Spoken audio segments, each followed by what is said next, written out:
Hi there, welcome to this week's video. Glad to see you here, even though I can't see you, but you know what I mean. I'll see you when you comment and like and all those things. Anyway, uh, so whether you follow these videos for reduced anxiety or more confidence or just a happier life or manifesting more of what you want to, or just, little life lessons, however, wherever it is that you come in to see me, I'm wondering if you happen to see a theme running through all of those things, regardless of what your desired outcome is.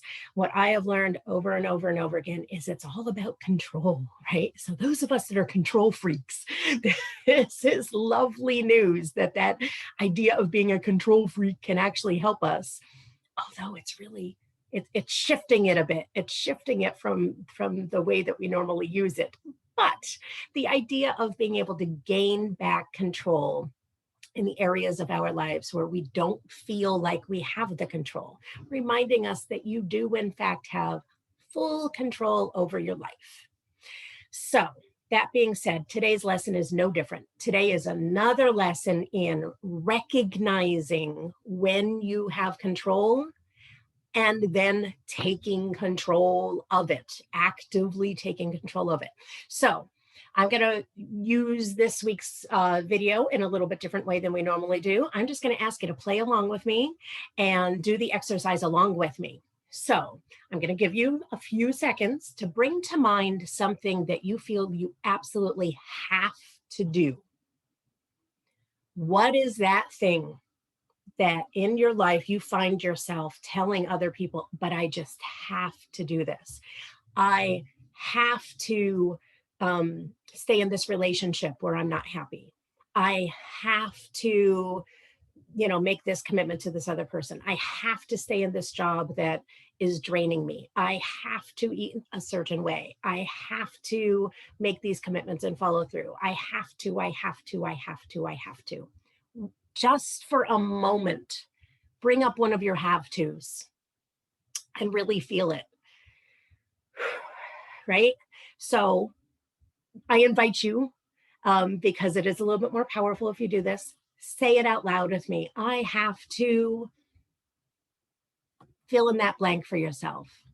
And one more time, say it out loud. I have to.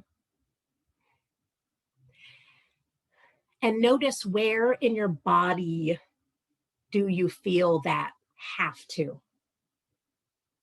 For me, it's like in my lower gut and it's in my throat a little bit. When I say I have to do something, there it is again. It's in my lower gut and in my throat. In my gut, I feel like a heaviness, like it's a heavy bowl in the bottom of my throat, my gut just pulling me down. And in my throat, it's a little bit of a closing. It's a little bit of a like hard to swallow, hard to breathe type of squeezing type of feeling. So that's what happens to me. So notice that for yourself. I have to. And then fill in the blank for yourself. So now I invite you to take that same exact subject and let's just switch the phrase to I choose to. Same thing. I choose to fill in the blank. Because the reality is it's still a choice. Oftentimes we find that of course we don't want the consequences, right? But knowing that you choose to not have those consequences. Just notice what you say, even if you're still going to make the same choice, acknowledging that it is a choice. No one is forcing you to do it. It is a conscious choice that you're making given the consequences. So again, your life isn't changing. You're still deciding to make the same choice, but notice what happens between I have to do this to I'm choosing to do this. When you say I'm choosing to do this, what sensations do you feel in your body there? What is the difference? What emotion is tied to I choose to do this?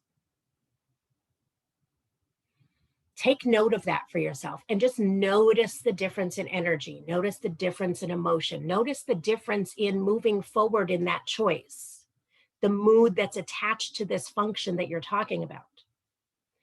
For some people, by changing that verbiage, they actually shift their decision. After acknowledging that it in fact is a choice, they then look at what are the actual possible repercussions, what are the actual possible choices.